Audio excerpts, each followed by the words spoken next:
Ya San Buenaventura, en la primera parte del breviloquio que estamos comentando, lo dedica básicamente a la Trinidad de Dios. Ese es, digamos, como el tema que él va a ir desarrollando a lo largo de esta primera parte.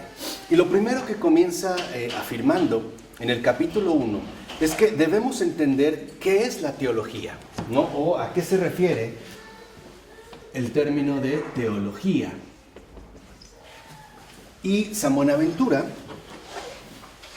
dice que lo primero que debemos entender por teología es que se trata de la doctrina sagrada.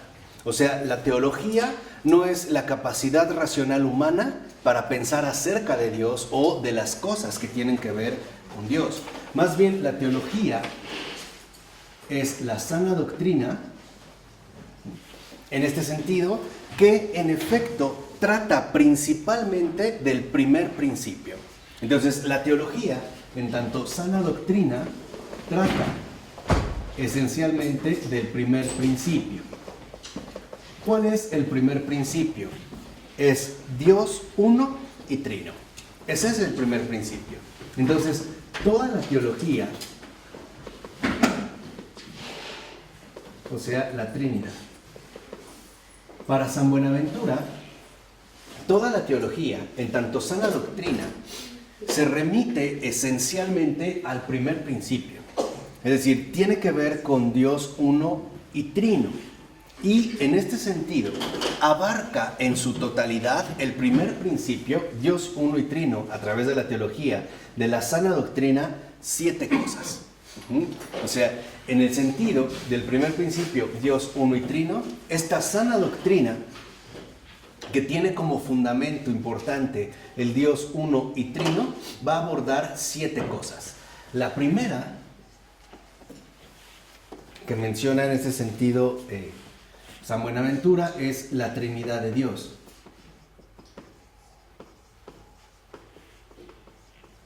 En segundo lugar, dice San Buenaventura, es la creación del mundo.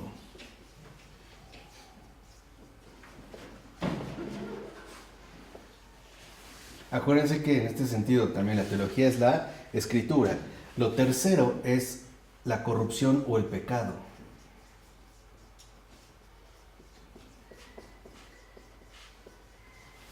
Lo cuarto es la encarnación del Verbo.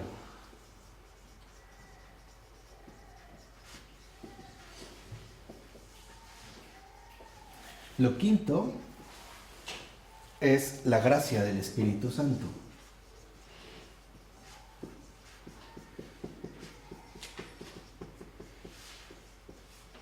Lo sexto, que menciona San Buenaventura, es la medicina sacramental.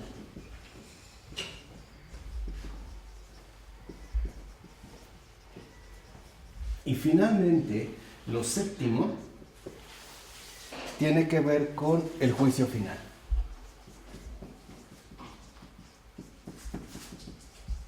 Entonces, para San Buenaventura, la sana doctrina, la escritura, que es, digamos, básicamente lo que llamamos teología, y que tiene como base o fundamento este primer principio, es decir, a Dios mismo, que es lo central o fundamental en todo, digamos, la escritura, en toda la sana doctrina, desarrolla, dice San Buenaventura, en plenitud, 7 cosas.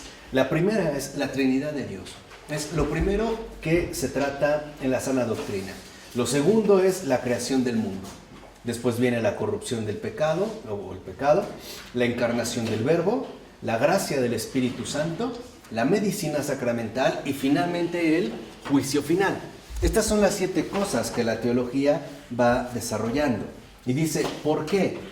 Porque la Sagrada Escritura, o la teología, es ciencia que da el suficiente conocimiento del primer principio, precisamente para lo que nos resulta necesario para la vida presente en la medida en que es necesaria para la salvación. Y esto es algo muy importante. No se trata de que nosotros conozcamos todas las cosas. No, se trata de que adquiramos el conocimiento suficiente en la vida presente para la salvación. De tal manera que entonces la teología es también conocimiento de salvación. Es el conocimiento de salvación. Dice, y en este sentido, precisamente, lo que vemos es que está vinculado este conocimiento de salvación como en tres grandes grupos: la creación, la redención y la perfección. Y por ello, en esta relación, el conocimiento de salvación nos lleva al conocimiento suficiente del Creador,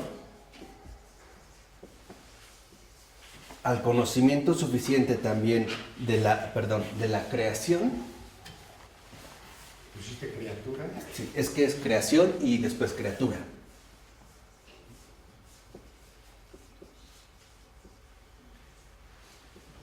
Y la criatura, o sea, Dios, mundo y hombre.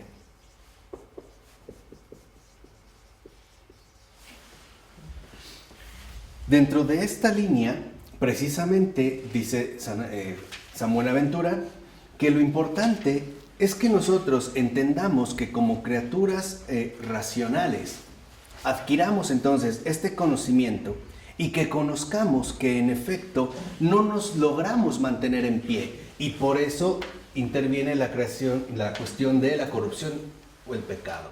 Algo ocurrió. Se dio, por así decirlo, lo que se conoce como caída. Pero esta caída no fue algo definitivo, sino que esta caída tuvo que ser reparada. ¿Y cómo fue reparada, digamos, la caída que padecimos con el pecado? A través justamente de la curación perfecta, o sea, de la encarnación del Verbo. Y es justo esta encarnación del Verbo la que después nos envía los medios de perfección que se reciben a través de la gracia del Espíritu Santo y de la medicina sacramental. ¿Para qué? Para que entonces nosotros tengamos en cuenta hacia dónde ciertamente es que nos dirigimos. Entonces, para San Buenaventura, lo importante es que no perdamos de vista que en la cuestión de la teología asumimos una especie de valoración jerárquica.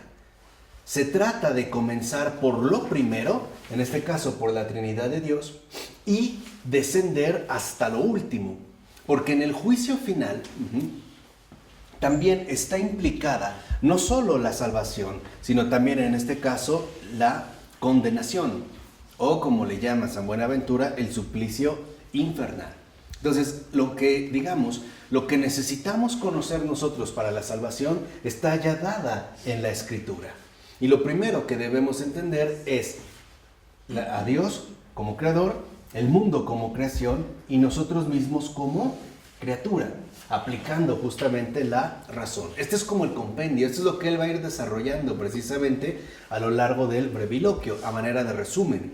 Y ya entrando precisamente en el caso del primer punto, la Trinidad de Dios, lo que dice San Buenaventura es que cuando hablamos de pluralidad, estamos hablando ante todo de unidad de naturaleza. Y eso es lo que la recta fe nos indica que debemos admitir. O sea que hay tres personas en una naturaleza. ¿Cuáles? El Padre, el Hijo y el Espíritu Santo. ¿Qué siglo es este, pregunto? San Buenaventura está ya en el siglo XIII. ¿13? En el siglo XIII. Dice en este sentido San Buenaventura. Y debemos comprender los rasgos fundamentales de estas personas. El Padre no proviene de ninguna otra. El Hijo procede solo de la primera.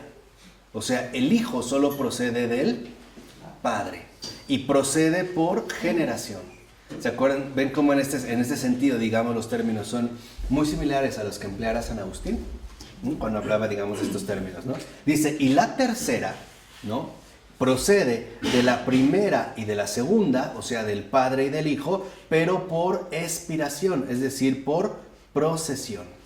Así que no debemos perder de vista la esencia de la suma unidad. Y aquí San Buenaventura, digamos, después de avanzar un poco en esta cuestión técnica, afirma que la Trinidad de Dios también nos expresa comunicación.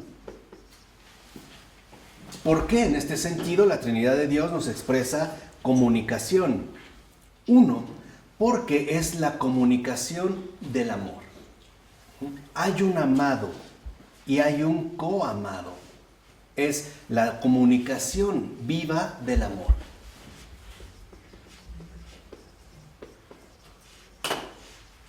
Aquí nosotros podemos empezar a percibir la Trinidad de Dios, justamente como comunicación viva del amor. Y es una comunicación viva del amor que está dada desde toda la eternidad. El ser de Dios es la comunicación viva del amor. Está el amante, el Padre, está el amado, el Hijo, y está el coamado, que es el Espíritu.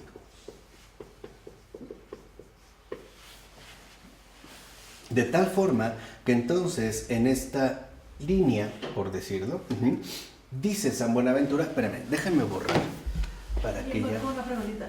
El Espíritu Santo. ¿Qué significa, pues, que al abordar entonces la Trinidad de Dios, que es, digamos, la manifestación de la comunicación viva del amor, que es la relación, ¿no?, de amante, amado y coamado del Padre, del Hijo y del Espíritu Santo? ¿Qué significa, digamos, que se manifieste justamente este misterio? En primer lugar, que en la cuestión precisamente de el amor, la comunicación viva del amor, no hay confusión. Y por eso es también tan importante la diferencia o la distinción entre personas. Porque el amor no es una confusión, el amor es orden, el amor es referencia ordenada. El amor en este sentido es definición. El amor no confunde las cosas, las define. Por eso, por ejemplo, si hablamos en el mismo caso en el sentido humano, o sea, en pocas palabras, si nosotros entendemos bien la estructura de la familia, que está hecha a imagen y semejanza del primer principio, es decir, de la Trinidad de Dios, el amor no establece una confusión. ¿A qué me refiero? Que los padres no son hijos, ni los hijos son los padres. No, el amor lo que hace es clarifica, no confunde. Por eso decir que hay amante, amado, coamado, que hay Padre, Hijo y Espíritu Santo, es reconocer que no hay confusión. Aquí no hay confusión. Hay orden, hay claridad, hay en este sentido verdad. Por ejemplo, en la estructura fundamental de la familia, también el amor establece el orden. Establece en este sentido, digamos, disipa la confusión. Por ejemplo, el primer amor fundamental de la familia es el amor conyugal. ¿Qué quiere decir esto? Que el amor raíz, ¿no?, en la familia son los padres. El amor que se tienen entre los padres, porque ellos están llamados precisamente a manifestarse, a realizarse como amantes. Por eso los verdaderos amantes son los esposos, no los amoríos fuera del hogar. No, o sea, para que vean cómo hemos pervertido las cosas. No, o sea, en realidad los esposos están llamados precisamente a, ¿no?, manifestarse, a realizarse como amantes. ¿Cómo? Entregándose uno al otro, plenamente. E incluso este gesto de entrega tiene su realización radical en la unión sexual. Por eso la base de la familia es la sexualidad.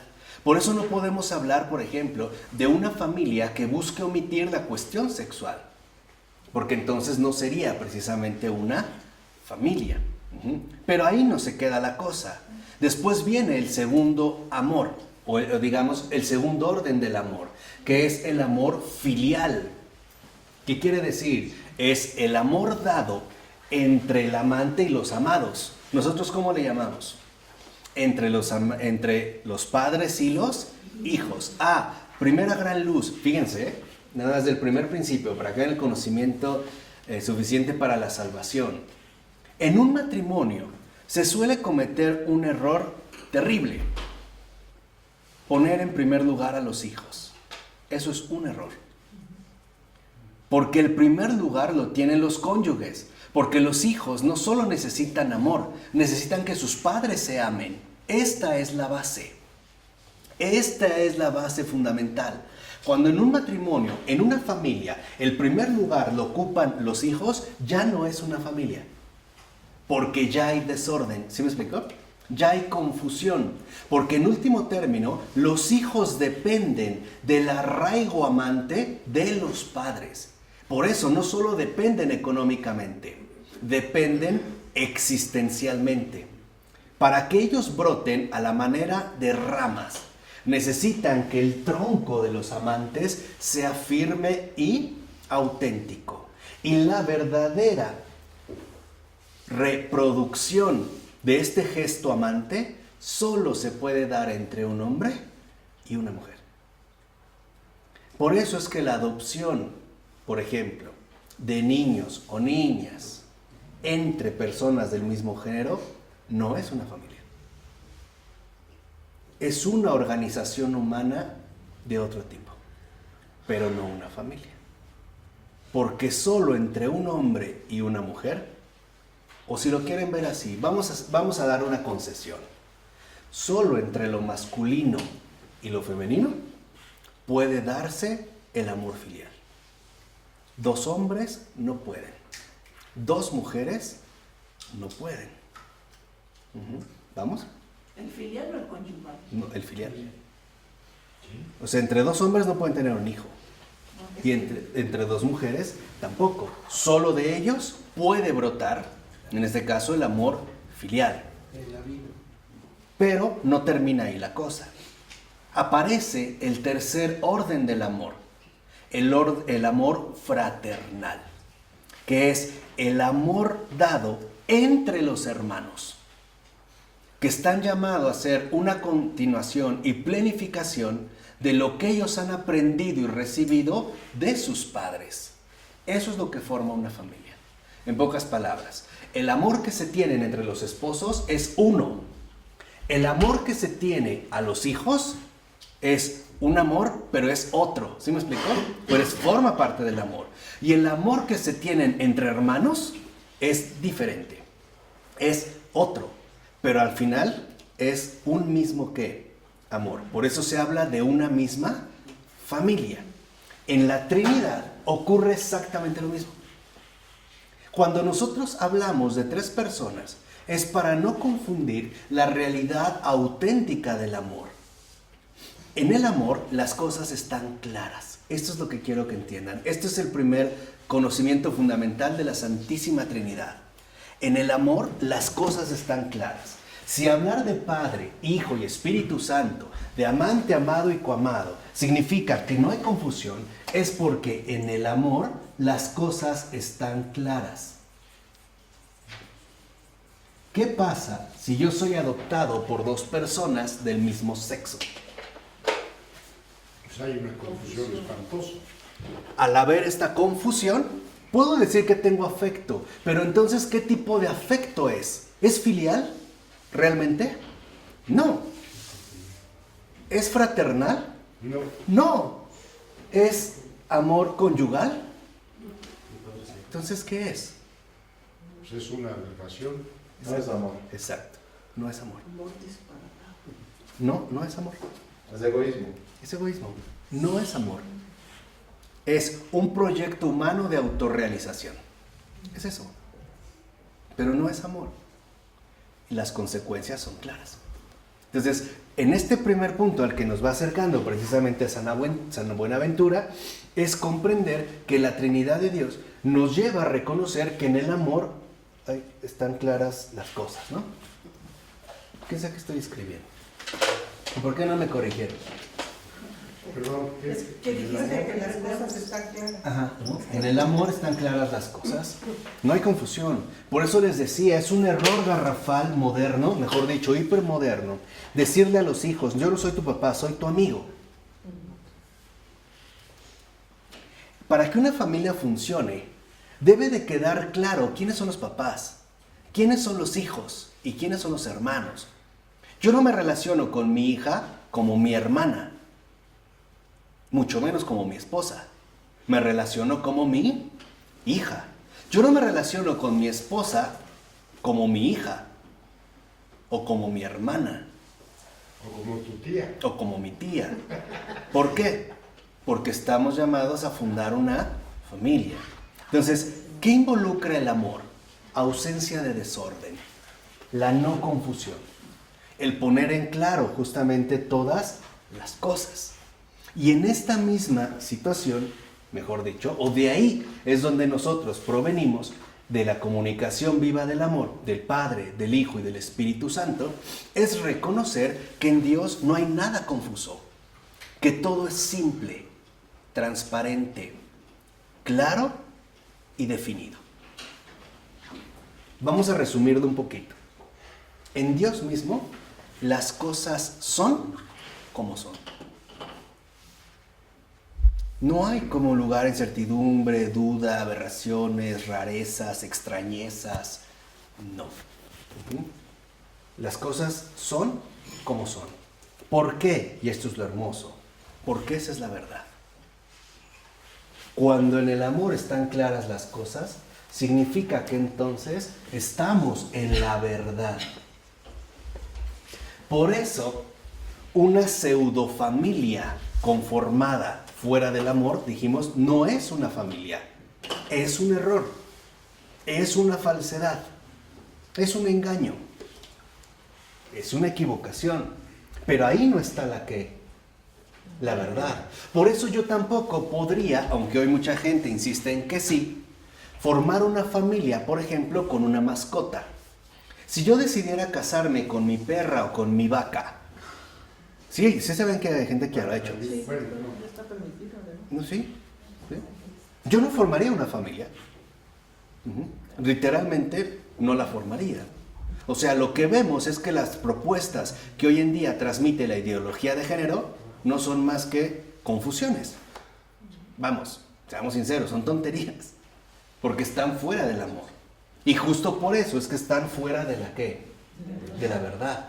Por ello es tan importante ir a la situación carnalmente concreta de la realidad humana y no a las buenas intenciones. Porque, por ejemplo, si una familia es aquel entorno donde se puede educar bien a los hijos, en un orfanato lo pueden hacer muy bien. No se necesitan los padres, ¿o sí? ¿Qué significa esto? Que la educación no es lo primero, entiéndanlo. Lo primero no es educar a los hijos. Eso no es lo primero. Lo primero es literalmente amarlos, acogerlos. Y aparte acogerlos como un don inmerecido. Como algo que sobrepasa cualquiera de nuestras expectativas. El primer paso con los hijos no es la educación. Es, vamos a decirlo así, el verdadero amorío. Es introducirlos en una dinámica viva entre amantes que está llamada a desbordarse más allá de sí. Porque los amantes, los padres, ¿vamos bien para entender un poquito el misterio? Se desbordan en el amado, en los amados, en los hijos, en el hijo, de esta manera. Y estos hijos, a su vez, se desbordan y se reúnen nuevamente como coamados al ser hermanos. Y estos hermanos, este amor unificado, vuelve a remitirse a los padres. Esto es fundamental precisamente para que entendamos cómo la realidad concreta de nuestra situación humana es sexual y no asexual. A veces dicen, es que es más padre el que cría que el que engendra. No. puede funcionar como una especie de sustituto paterno, pero el Padre es el que ha engendrado. Literalmente, o sea, ese es el Padre. Este no puede sustituirse en cuanto tal. Al grado de que yo puedo perder a un padre, puedo encontrar, ¿no?, otra figura paterna que me ayuda quizá a no quedarme estancado en esta carencia, pero mi padre o mi madre sigue siendo mi padre y mi ¿qué?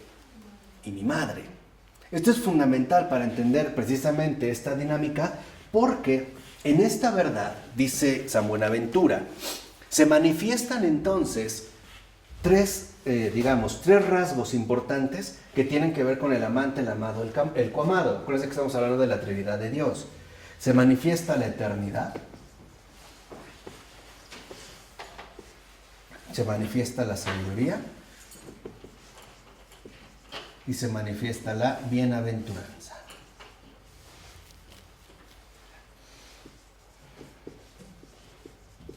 ¿Qué significa esto? ¿Por qué? ¿Por qué en este sentido la eternidad, la sabiduría y la bienaventuranza? Porque la sabiduría, en la cual se incluyen la mente que engendra, el verbo engendrado y el amor que une entre ambos, habla de un mismo Dios. Habla en este sentido de un solo Dios. El amor se ama desde siempre y para siempre. El amor se basa en la sabiduría que nos libra de cualquier equivocación y se mantiene en la bienaventuranza de la dicha perfecta. Así que nosotros estamos llamados precisamente a recuperar la eternidad, la sabiduría y la bienaventuranza de la verdad. O sea, del amor que aclara todas las cosas. Y este sentido de aclarar ya nos debe dar una cierta intuición de lo fundamental. Ahí hay luz, no tinieblas. En Dios no hay tinieblas. Por eso les decía, en Dios no hay confusión. En Dios hay luz. En Dios hay luminosidad. En Dios hay resplandor. ¿O cuál es el término correcto o más humanamente correcto que podemos emplear para hablar de esta situación? En Dios hay gloria, luminosidad perfecta. Por eso Dios es glorioso. Por eso Dios posee su gloria. La gloria que excluye cualquier confusión, cualquier equivocación, cualquier... en este sentido también, a grandes rasgos, cualquier error. Ahí está la gloria, la luz perfecta, todo es claro. La gloria es la absoluta claridad. Por eso no hay confusión. Por eso el Padre es el Padre, el Hijo es el Hijo y el Espíritu Santo es el Espíritu Santo. Pero como es la verdad, no se confunden, a pesar de que siguen siendo ¿qué? Uno solo. Esa es su absoluta claridad. No hay riesgo de confusión, ¿no? O vamos a decirlo así también en este sentido de división. De división, separación o distorsión. No, por el contrario. Por eso es que se emplea el término de hipóstasis para superar la tendencia que humanamente tenemos a la confusión. Y esto lo vemos en nuestra experiencia concreta. ¿Cómo es posible que tres sean uno? Porque para nosotros lo plural, lo múltiple, se confunde. Se nos pierde. La pregunta es, ¿por qué sucede esto? Por algo muy sencillo. Porque nosotros no somos la verdad. Estamos llamados a participar de la verdad, pero no la podemos abarcar completamente. Lo que sí podemos es dejar que ella nos absorba. ¿Sí? Esta es, digamos, la gran diferencia, ¿no? O sea, lo que sí podemos dejar es que ella me absorba a mí como persona en concreto. De tal manera que entonces San Buenaventura también menciona que en esta Trinidad de Dios, ¿no?, se presentan 4 relaciones. Dios es uno, y trino. Pero se presentan 4 relaciones. ¿Cuáles son? La paternidad, por eso la habíamos mencionado ahorita.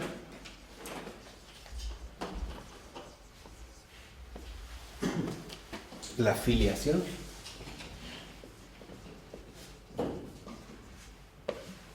La expiración.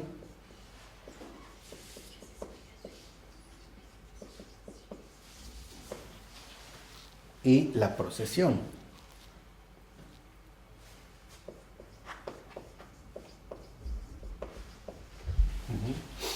La paternidad apela precisamente a un único fundamento: Dios en sí mismo. No hay dioses, hay un solo Dios. La filiación, a este, como hace rato les mencioné, ¿no? A este darse por completo al grado de engendrar a otro, totalmente otro. A mí, el Hijo, porque el Hijo no es el Padre, y no obstante somos uno. Y la expiración, cuando uno expira, ¿qué significa expirar? Sacar el aire. Eso es expirar. Nosotros lo mencionamos ya como expirar. De hecho, deriva respirar. Para nosotros respirar es introducir y sacar aire frecuentemente, por eso es una situación repetitiva. La expiración es, por decirlo así, a ver, vamos a tratar de encontrar esta imagen. La expiración es el suspiro eterno del amor eterno. ¿De la qué, perdón? Del amor eterno. Es el suspiro, esa es la expiración. Cuando uno literalmente, ¿no?, avienta este soplo, uno manifiesta descanso, alivio, plenitud, unidad. Ahí está la expiración. Es como una persona que al reunirse tanto, expiran mutuamente. Y es esta expiración la que produce la procesión. Es decir, la procesión, ojo, no como una especie de recorrido turístico con fines religiosos. No, la procesión en el sentido radical de procedencia, de no confusión. La procesión indica que la expiración no procede de sí misma, sino de Él. Y que Él, el Hijo, no procede de sí mismo. ¿De quién procede? De Él. Pero Él no procede de sí mismo, procede de Él, de Él. Esa es la unidad. Esa es la procesión. En el sentido precisamente... El Padre no procede del Hijo. ¿Ah? El Padre no procede del Hijo. O sea, no, a lo que me refiero es, por ejemplo, que el Padre es Padre por el Hijo. No puede ser Padre sin el Hijo. Por eso es que hay, digamos así, como una referencia inseparable. Por ello, no es que digamos lo que dijimos, que uno vaya primero y otro después. Es el orden que nos aclara las cosas para irnos como acercando precisamente a este misterio. Entonces, lo importante aquí es que nosotros empleamos nombres para tratar de palpar, ¿no?, en la medida de nuestras posibilidades, este misterio. Entonces, por eso dice en este sentido San Buenaventura, y a mí me parece que tiene toda la razón. Digo, no por nada es padre de la Iglesia, pero la paternidad involucra posición. Cuando decimos que es padre, no lo estamos, digamos, no lo podemos entender en el sentido netamente humano, bajo los rasgos humanos, sino que se trata de posición. ¿Qué quiere decir? Que al decir que Dios es Padre, significa que hay una posición principal. En pocas palabras, hay un orden, hay un principio, hay una base. No quiere decir esto que Él es antes que el Hijo y mucho antes que el Espíritu Santo. No. Le dijimos, son siempre uno. Lo que significa es que hay una posición. Cuando se habla del Hijo, de la filiación, se habla en este sentido de una imagen, de una semejanza, es decir, de un verbo, porque la filiación ya no indica posición. sino expresión. ¿Quién es el Hijo? La expresión del Padre, ¿no?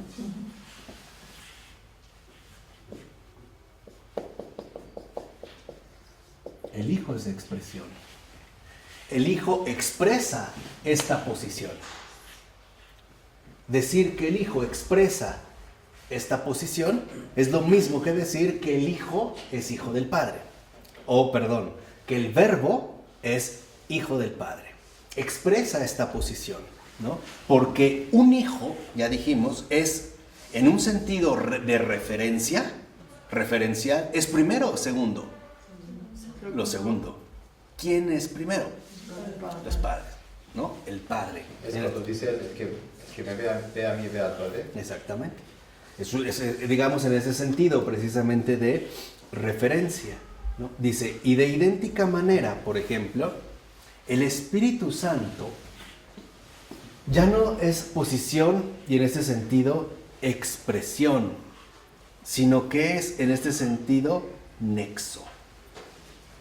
Es lo que expresa o manifiesta el nexo, es decir, es don.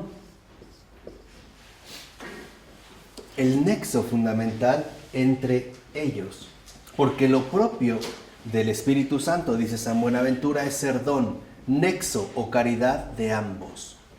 Y en ese sentido, cuando hablamos del Espíritu Santo, tenemos que entender, ¿no?, los nombres que le corresponden. La paternidad como la posición, la filiación como la expresión y la inspiración como el don, ¿no? Vamos a decirlo así, como la donación. Entonces, lo que vemos es que la donación, vamos a ponerla así para que al menos fonéticamente nos resulte más familiar, la donación apela a la expresión de la posición. Y la posición nos conduce a la expresión de la donación. Veámoslo en el sentido de la teología, de la escritura. ¿El Padre envió al Hijo? Sí. ¿Y el Hijo a quién envió?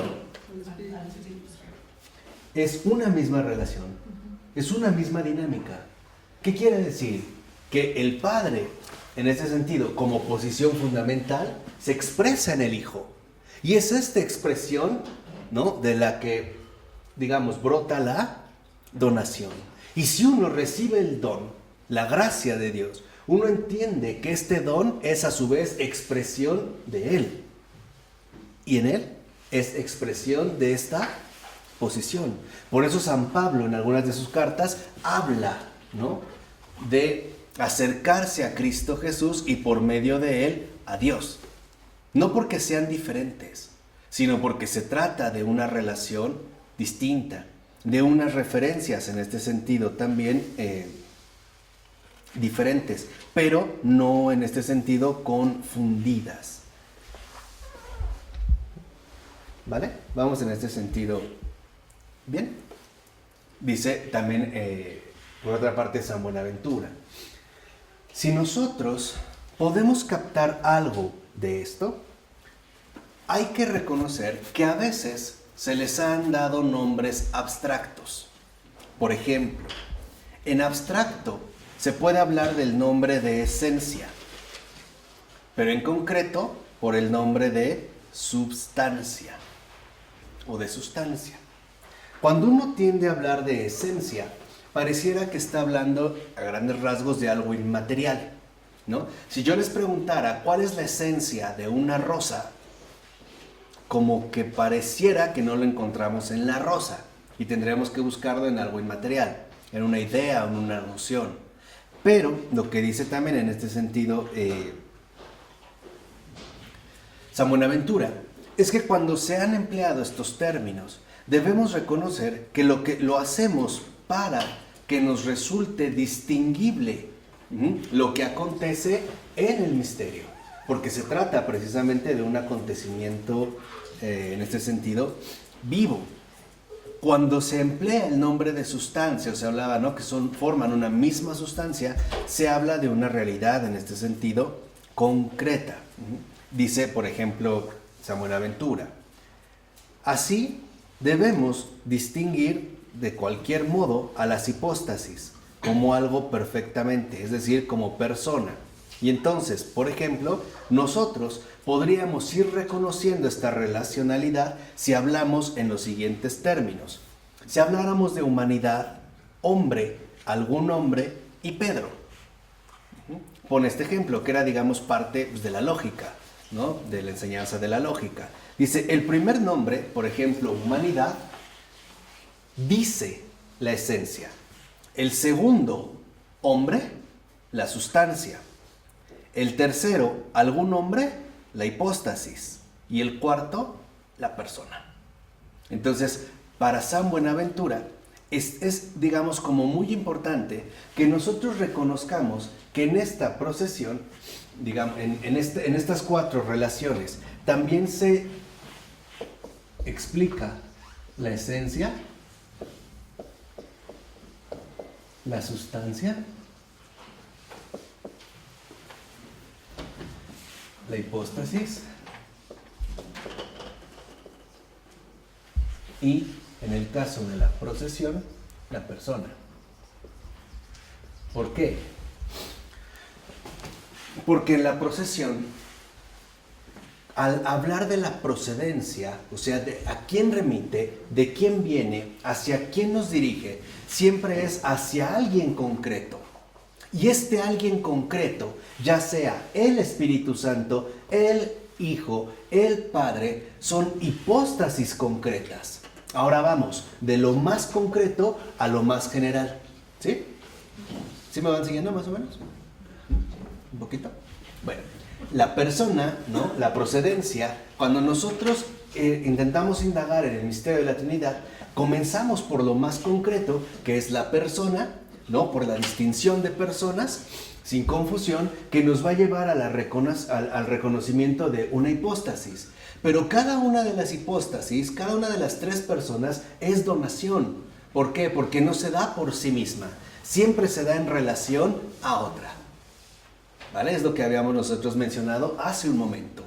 ¿Qué quiere decir? Que no son autónomas.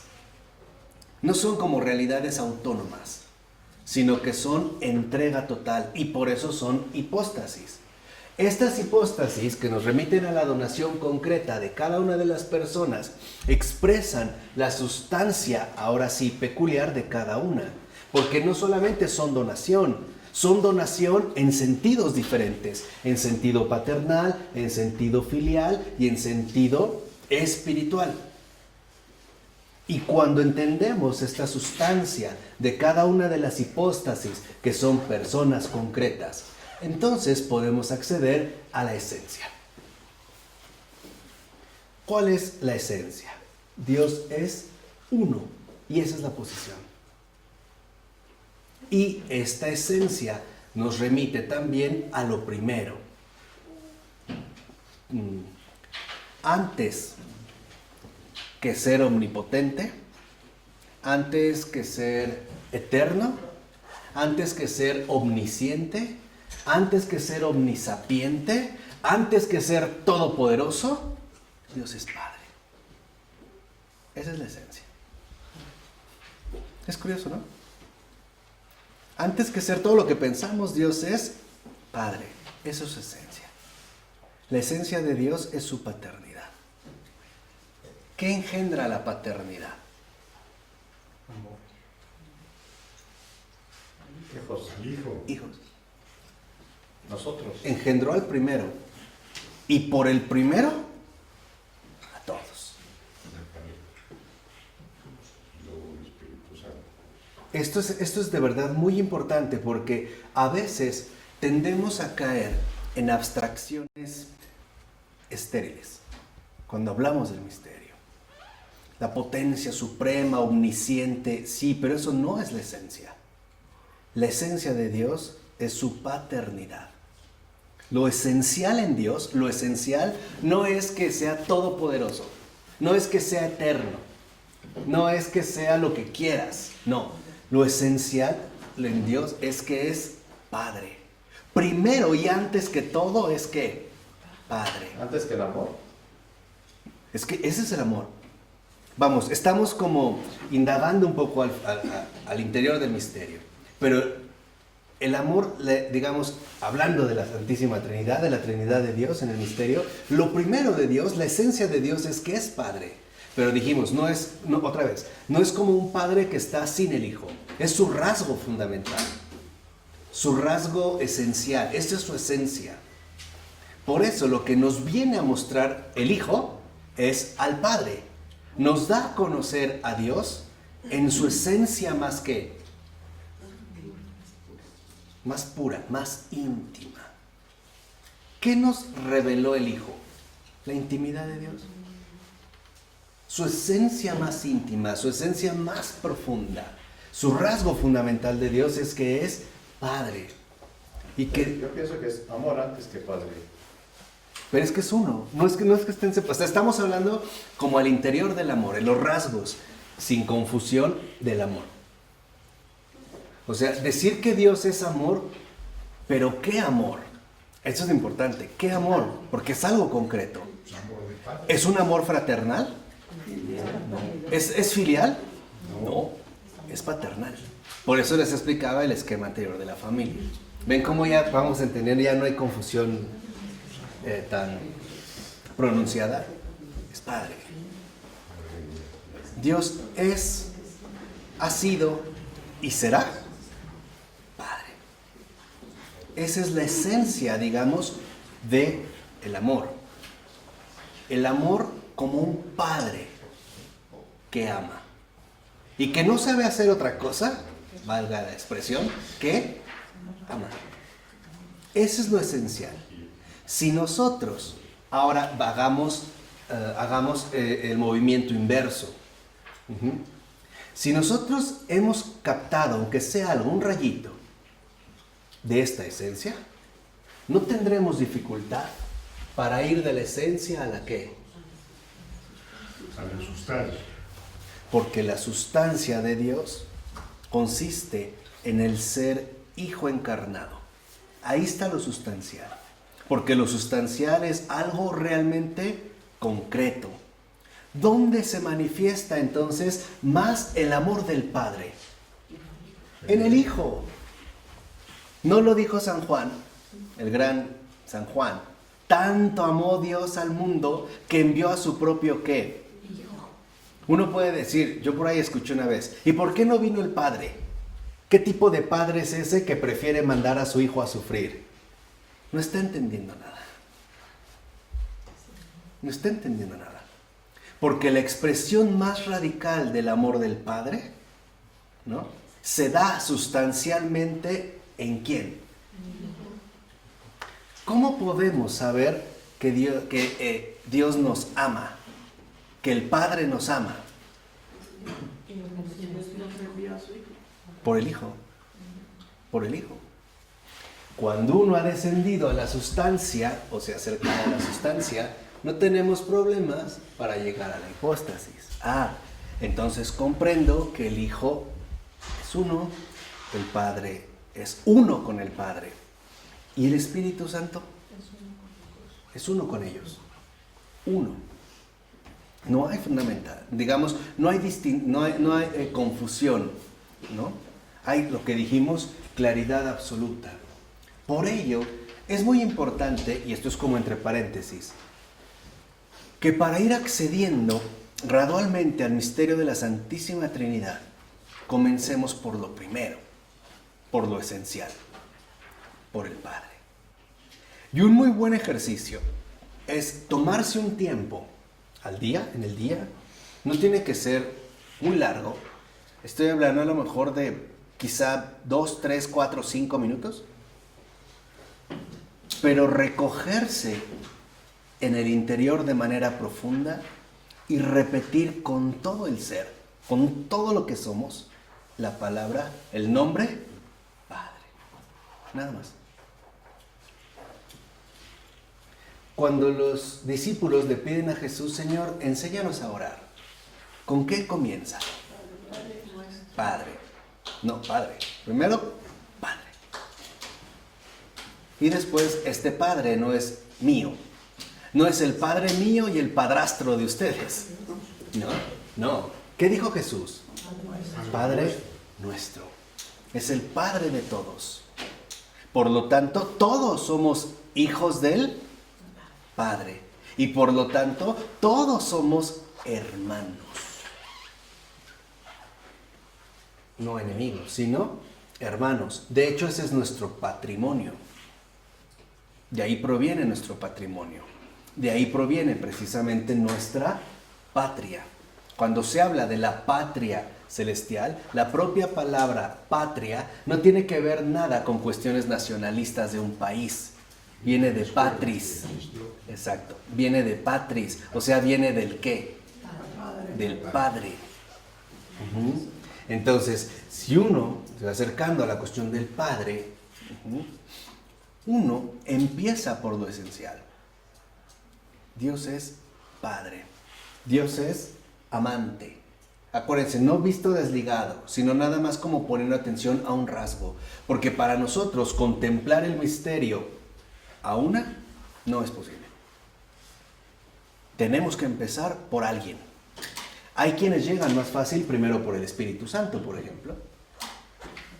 Hay quienes llegan más fácilmente por el Hijo. Por lo regular, digamos que el acceso más fácil es el Hijo. Pero hay quienes pueden empezar por el Padre. Pero no importa, porque a final de cuentas es uno. Lo que sí es no caer en confusión y entender, ¿no?, las relaciones que aquí se manifiestan y que nos permiten a nosotros ir avanzando. Entonces dice, por ejemplo, en ese sentido también San Buenaventura, nosotros no solo debemos conocer aquel que se distingue, o sea, al Padre, al Hijo y al Espíritu Santo, sino también aquello por lo que se distingue. Es una persona, vamos a decirlo así, es una persona con personalidad propia. Pongámoslo de esta manera. ¿El Espíritu Santo es persona? Sí. ¿El Hijo es persona? Sí. ¿El Padre es persona? Sí, sí, claro, sí. Pero cada uno tiene su propia personalidad. Voluntad. Claro. Tienen su propia personalidad. O sea, no solo hablamos de aquel que se distingue, sino también aquello por lo que se distingue. Su personalidad. Cada uno de ellos tiene personalidades distintas, pero una voluntad única. Porque nunca dejan de ser ¿qué? Uno. Eso humanamente no sucede. ¿O sí? A menos Que nos unamos a Dios. exactamente. A menos que quedemos unidos en la verdad del amor. Ahí sí seremos uno, con Él. Por esto es muy importante y muy bello entender que no estamos hablando de un problema matemático, lo que yo les dije la vez pasada, al que podamos encontrarle una solución. Aquí sí, también hay que escuchar a San Agustín. Decía, la verdad se saborea. No es algo que se resuelve, se saborea. Y hay que tener tacto. ¿Por qué tacto? Porque hay que aprender a tocar el misterio. Así sea con nuestro sentido espiritual, pero lo tocamos, lo palpamos. Y esto se va saboreando, la tersura, la belleza que va emanando de este misterio. La verdad se saborea. De hecho, Dios es un profesor de amor trinitario. Sí, claro. Porque Es siempre está empujando, nos está enseñando a amar más. Y de manera trinitaria. Con el prójimo, obviamente. Sí, claro. Entre el puente, Jesús, y el Espíritu Santo, el Padre, entre nosotros y el prójimo. Él es un profesor trinitario, no hay otra cosa. Sí. No hay otra. Es la Trinidad en todo, ¿no? Sí, yo juzgo de una manera y viene el amor y juzgo de otra manera. Claro. Y me empuja a amar como él ama. Es profesor de amor trinitario. Sí. En esta, digamos, en la dinámica viva del amor, en la comunicación, en la entrega total. O sea, vamos, en lo que realmente es el amor, ¿no? En esta cuestión, digamos, esencial. Pero sí es muy importante que entonces entendamos que son tres personas, pero que tienen una personalidad. Y que por ello se pueden diferenciar uno de qué, de otro, ¿no? Tienen como rasgos propios. Es decir, en el caso de San Agustín de la verdad se saborea, es algo lo que uno se va siempre introduciendo más y más. No hay fondo. No hay fondo, no hay un momento en el que podamos decir, ya lo entendí. No hay fondo. ¿Por qué? Porque el amor es infinito. El amor es eterno, el amor es sabio y el amor es la plena ¿qué? Bienaventuranza. Por eso, fíjense, para terminar hoy, el primer conocimiento fundamental de la teología es saber que Dios es Padre. Y eso es lo que va a determinar toda nuestra relación con Él. Toda. ¿No es eso lo que compromete la salvación? ¿Ante quién estoy? ¿Ante un juez implacable, dispuesto a aplastarme, ¿no? Como un animalejo ponzoñoso? ¿O ante un Padre que me extiende los brazos, llamándome a cada instante y a cada momento por mi nombre? ¿Ante quién estoy?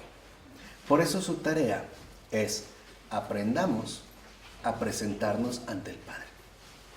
Comencemos por lo primero, después vendrá lo segundo, al último llegará lo tercero y finalmente entenderemos esa procedencia y todos diremos con una misma voz, con una misma lengua y con un mismo corazón, es Él. ¿De acuerdo? En nombre del Padre, del Hijo y del Espíritu Santo. Amén.